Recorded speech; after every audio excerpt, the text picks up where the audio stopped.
নমস্কাৰ ছাত্ৰ ছাত্ৰীসকল, আজি আমি শিকিম অনুশীলনী 1.2 2 নম্বৰ প্ৰশ্ন। লিখা আছে তলৰ অখণ্ড সংখ্যাজোৰৰ লসাগু আৰু গসাগু উলিওৱা, সত্যাপন কৰা যে লসাগু পূৰণ গসাগু ইকুৱেল টু সংখ্যা দুটাৰ গুণফল।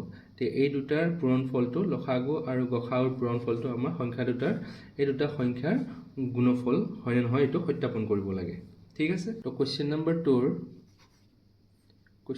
2 আমাৰ প্ৰথমত কি দিয়া আছে 26 আৰু 91। ঠিক আছে, সলিউশনত লিখি যোৱা 26 আৰু ইপিনে 91। তে লসাগু আৰু গসাগু ওলোৱা আগতে দুয়োটা সংখ্যাৰে মৌলিক উৎপাদকবোৰ উলিয়াব লাগিব। 26ৰ মৌলিক উৎপাদকবোৰ কি হ'ব আমাৰ 26 যদি আমি 2ৰে কৰোঁ কিমান হ'ব আমাৰ 2, 26ক যদি হৰণ কৰোঁ 2 গুণ 2 পিনে 6 আহি যায়, আকৌ লিখি যাম কি 2 3 গুণ 6। ঠিক আছে, তো ইয়াতে লিখিব পাৰিম আমি 13। তো যেহেতু 13 এটা মৌলিক সংখ্যা আকৌ পিছলৈ হৰণ নাযায়, সো ইয়াতে লিখি দিম 2 পূৰণ 13। 26ৰ মৌলিক উৎপাদকবোৰ হ'ল 2 আৰু 13। এতিয়া 91ৰ চাই লোৱা, 91ৰ কি হ'ব, মই 7ৰে যদি কৰোঁ কিমান আহিব তোমাৰ 7 13 গুণ 91 আহি যায়। ঠিক আছে, তো এইখিনিত আমাৰ 7 পূৰণ 13। ঠিক আছে, এতিয়া আমাৰ গসাগু কি হ'ব,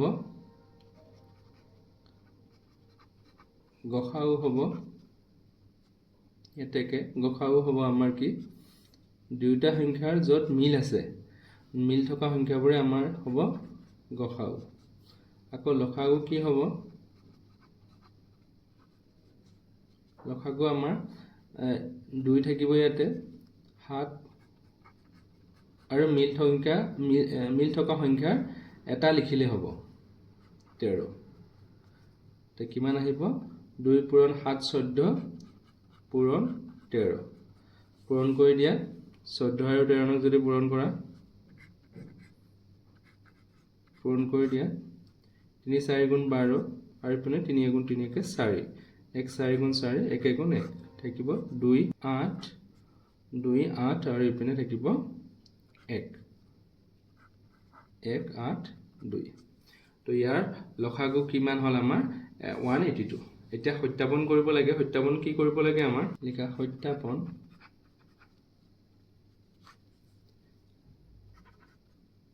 লসাগু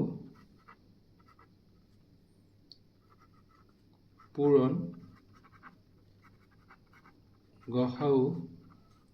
সমান সংখ্যা দুটাৰ গুণফল। ঠিক আছে, এতিয়া লসাগু কিমান আছে আমাৰ, লসাগুত কি দিয়া আছে আমাৰ 182 আৰু গসাগুত কি আছে আমাৰ 13 সমান সমান সংখ্যা দুটা গুণফল বুলি কোৱা হৈছে। সংখ্যা দুটা কি আমাৰ, সংখ্যা দুটা হ'ল আমাৰ 26 আৰু 91, 26 into 91। ঠিক আছে, এতিয়া এই দুটা আমাৰ ক্যালকুলেশন কৰি চোৱা তোমালোকে। 3 2 গুণ 6, 3 8 গুণ 24, 4 7 থাকিল 2, 3 গুণ 3 যোগ 2 5, 1 2 গুণ 2 1 8 গুণ 8 1 গুণ 1 6 তোমাৰ ইপিনে 6 13 7 থাকিল 1 আৰু ইপিনে 2 2 3 6 6। তো কি আহিল উত্তৰ আমাৰ 2 3 6 6। ওকে, আকৌ আমি কি কৰিম 26 আৰু 91 পূৰণ কৰি চাম।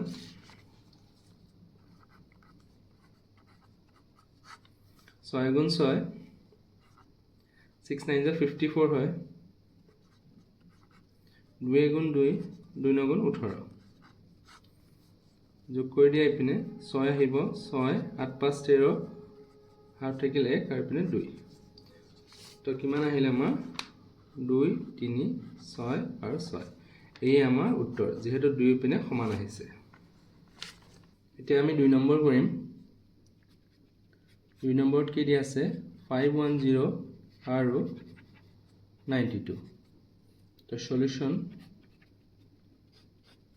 প্ৰথমতে 510 উৎপাদক ওলাম মৌলিক উৎপাদকবোৰ তাৰপিছত 92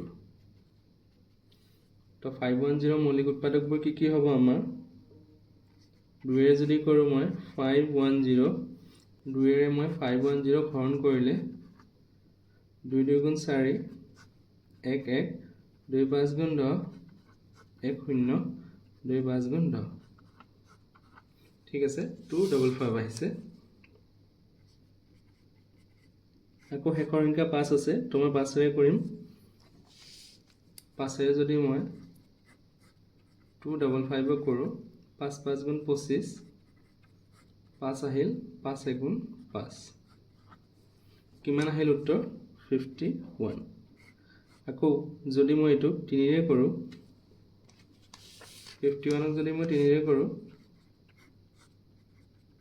3 গুণ 3 2 1 3 7 গুণ 21 উত্তৰ আহিলে কিমান 17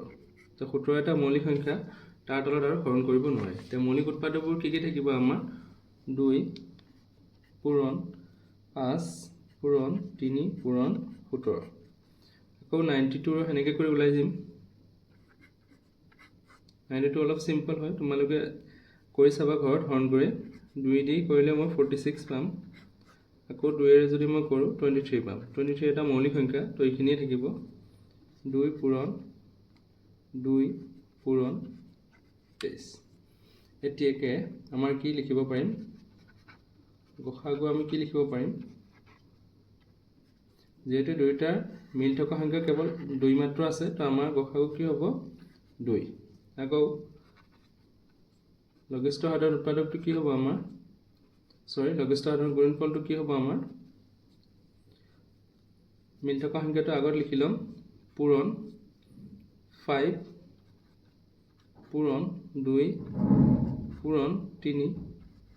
পূৰণ 17 পূৰণ 23 তো গোটেইকেইটা পূৰণ কৰি দিয়া 2 5 গুণ 10 10 2 গুণ 20 20 3 গুণ 60 60 পূৰণ 17 so 60 into 17 যদি মই পূৰণ কৰি দিওঁ 7 0 যে 0 6 7 গুণ 42 1 0 0 1 6 গুণ 6 লিখিব পাৰিম 0 2 10 ঠিক আছে এতিয়া 1 0 2 0 আমি কিৰে পূৰণ কৰিম আমি 23 এৰে পূৰণ কৰি দিম 23 যদি মই পূৰণ কৰোঁ 3 0 0 আহিব 3 2 গুণ 6 0 3 2 0 0 4 0 2 okay 0 6 4 3 2 লসাগু কি হ'ব 2 3 4 6 0 okay এতিয়া সত্যাপন কৰিব লাগে আমাৰ সত্যাপনত কি আছে লসাগু পূৰণ গৰিষ্ঠ সাধাৰণ উৎপাদক সমান সমান সংখ্যা দুটাৰ পূৰণফল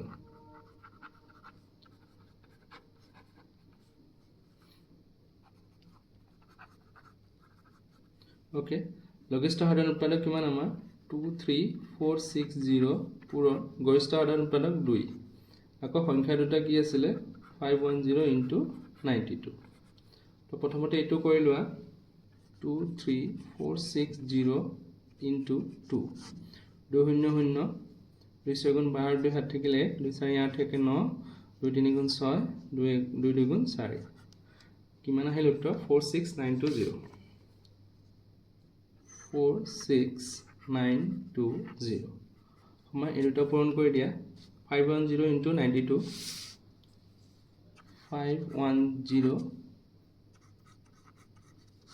2 0 0 2 গুণ 2 2 5 গুণ 10 0 9 গুণ 9 9 5 গুণ 45 ওকে 0 2 9 6 4 তো কিমান আহিল আমাৰ 46920 এই আমাৰ উত্তৰ এতিয়া আমি 3 নম্বৰ কৰিম 3 নম্বৰত কি দিয়া আছে 3 3 6 আৰু 54 ঠিক আছে সলিউশন 336 আমাৰ মৌলিক উৎপাদকবোৰ আৰু 54 মৌলিক উৎপাদকবোৰ উলিয়াব লাগিব তো প্ৰথমতে 336 উলাই দিওঁ যদি 2ৰে কৰোঁ মই কিমান উলিয়াব যদি 2ৰে মই 336 হৰণ কৰি দিওঁ কিমান আহিব 2 গুণ 2 1 3 2 6 গুণ 12 1 6 2 8 গুণ 16 ঠিক আছে আমি লিখিব পাৰিম ইয়াতে কি 168 যেহেতু শেষৰ সংখ্যা 8 আছে আকৌ 2ৰে হৰণ কৰি দিম মই 2ৰে যদি মই 168 হৰণ কৰি দিওঁ 2 8 গুণ 16 2 4 গুণ 8 তো কিমান আহিব 84 তো শেষৰ সংখ্যা আকৌ 4 আছে মই 2ৰে হৰণ কৰি দিম 2 4 গুণ 8 2 2 গুণ 4 আকৌ 2ৰে কৰি দিম 2 2 গুণ 4 2 1 গুণ 2 3ৰে যদি মই কৰোঁ 3 7 গুণ 21 শেষৰ আমাৰ কি থাকিব 7 এটা মৌলিক সংখ্যা তো ইয়াৰ উৎপাদকবোৰ লিখি যাম আমি 2 পূৰণ 2 পূৰণ 2 পূৰণ 2 পূৰণ 3 পূৰণ 7 আকৌ 54ক মই কি কৰিম 2ৰে কৰিম প্ৰথমতে যদি 2ৰে মই 54ক হৰণ কৰি দিওঁ 2 2 গুণ 4 1 4 2 7 গুণ 14 ঠিক আছে তো এটা মই কি লিখিব পাৰিম 27 আকৌ মই কিৰে কৰিম 3ৰে কৰিম 3 9 গুণ 27 আকৌ যদি মই 3ৰে কৰোঁ 3 ঠিক আছে তো ইয়াৰ মৌলিক উৎপাদকবোৰ লিখি দিম 2 পূৰণ 3 পূৰণ 3 পূৰণ 3 ঠিক আছে এতিয়া লসাগু কি হ'ব আমাৰ এটাকে গসাগু মিল থকা সংখ্যাবোৰ কোন কোন হয় 2 আকৌ 3 এই দুইটা মিল আছে তে 2 পূৰণ 3 সমান সমান 6 গসাগু কি আমাৰ 6 আকৌ লসাগু মিল থকা সংখ্যা কি আছে আমাৰ 2 পূৰণ 3 বাকি সংখ্যাবোৰ গোটেইটা লিখি যোৱা পূৰণ 2 পূৰণ 3 পূৰণ 2 পূৰণ 3 পূৰণ 2 পূৰণ 7 তো এই গোটেইকেইটা পূৰণ কৰি চাবা তোমালোকে ইয়াৰ উত্তৰ আহিব 3024 ওকে সত্যাপনত কি আছে আমাৰ কি উলিয়াব গৈছে আমাৰ সাধাৰণ গুণফল পূৰণ গসাগু কিমান সংখ্যা দুটাৰ